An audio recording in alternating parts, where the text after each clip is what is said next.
தவறிப்போன விஷயங்கள் ஒன்று நடந்து முடிஞ்சிட்டா அதை அப்படியே விட்டுறணும். ஆனால் ஒரே ஒரு விஷயத்தை தவிர தவறிப்போன எல்லாத்தையும் டிலீட் பண்ணிடுங்க.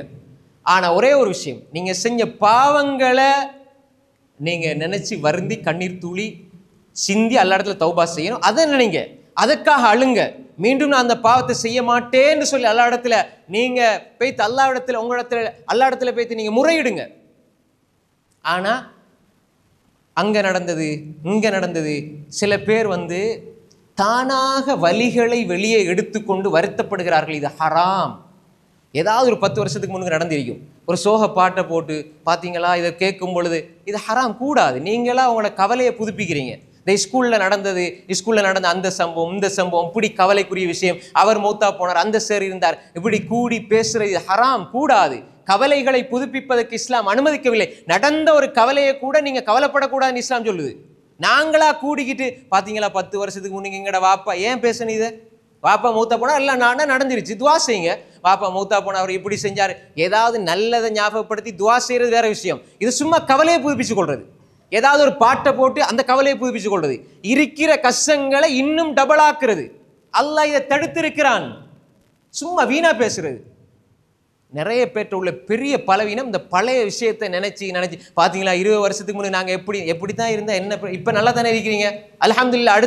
அடுத்த நாளைக்கு எப்படி வாழணும் திட்டமிடுங்க, அமல் செய்யுங்க, இபாதத் செய்யுங்க, உங்களை திருத்திக்கிட்டே போங்க. அல்லாஹ்வுடைய பாதையில், அல்லாஹ்வுடைய தீனுக்காக, அல்லாஹ்வுடைய வழிமுறையில் நீங்கள் செல்லுங்க. ஏற்கனவே நாங்கள் பார்த்தீங்களா நாங்கள் எப்படி தெரியுமா இருந்தோம், 15-20 வருஷத்துக்கு முன்னுக்கு நாங்கள் அப்படி இருந்தோம் இப்படி இருந்தோம். பாவத்தை ஏன் சொல்றீங்க? அது ஒரு பெருமை. பாவத்தை சொல்றது பெருமையா மாறிட்டு. நாங்கள் எல்லாம் 20 வருஷத்துக்கு முன்னுக்கு நாங்கள் இப்படித்தான் இருந்தோம், நாங்கள் களவெடுத்தோம், அது மதுபானம் குடித்தோம், இப்படி கொடுத்தோம், இப்போ இப்படி இருக்கிறோம். ஏன் அதை சொல்றீங்க? அல்லாஹ் மறைச்சது ஏன் வெளிப்படுத்துறீங்க? அல்லாஹ் மன்னிக்க மாட்டான் இப்படி சொன்னீங்கண்டா. அப்ப எதெல்லாம் தவறி போச்சுதோ, நேற்று நடந்தது, முந்தானத்து நடந்தது, 10 வருஷத்துக்கு முன்னுக்கு நடந்தது, கவலைகளை புதுப்பிக்க கூடாது. சிலர் என்ன செய்வாங்க, பெருநாள் வந்துட்டா கபருக்கு போவாங்க.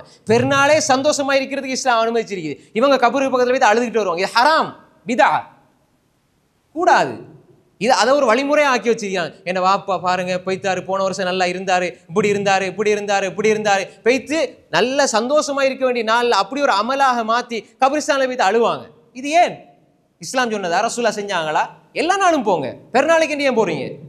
அதே மாதிரி ஒரு கல்யாணம் வந்துக்கிட்டா சும்மா பழைய ஞாபகங்கள், பழைய இது, நீங்கள் ஏதாவது பேசுறீங்க, நல்லதை ஞாபகப்படுத்துறீங்க, துவா செய்கிறீங்க, நல்ல பெருமதியான வரலாறுகள், சஹாபாக்கள் வரலாறு சொல்கிறோம், கவலை வருது, அது வேறு விஷயம், அது ஈமான், நல்ல விஷயம். இது சும்மா சம்பந்தமே இல்லாம பாருங்க, அந்த டைம்ல நாங்க அப்படி இருந்தோம், எங்கட புள்ள அப்படி இருந்தது இப்படி இருந்தது, தேவையில்லாத விஷயங்களை.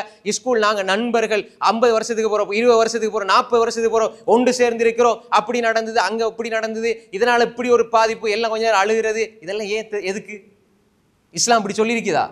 இது ஹராம், கூடாது. உங்களோட மகிழ்ச்சியை நீங்களாக குழி தோண்டி பிதைக்கிற விஷயம்தான் இது. எனவே தவறி போனதை நீங்க விடுங்க. ஆனா செஞ்ச பாவமாக இருந்தா அல்லாஹ் இடத்துல தௌபா செஞ்சு, அல்லாஹ் என்ன மன்னிச்சிரியா, அல்லாஹ் நான் உன்னுடைய பாதையில நான் நேரான முறையில மௌத் வரை இருக்கிறேன்னு துஆ கேட்டு போயிட்டே இருங்க.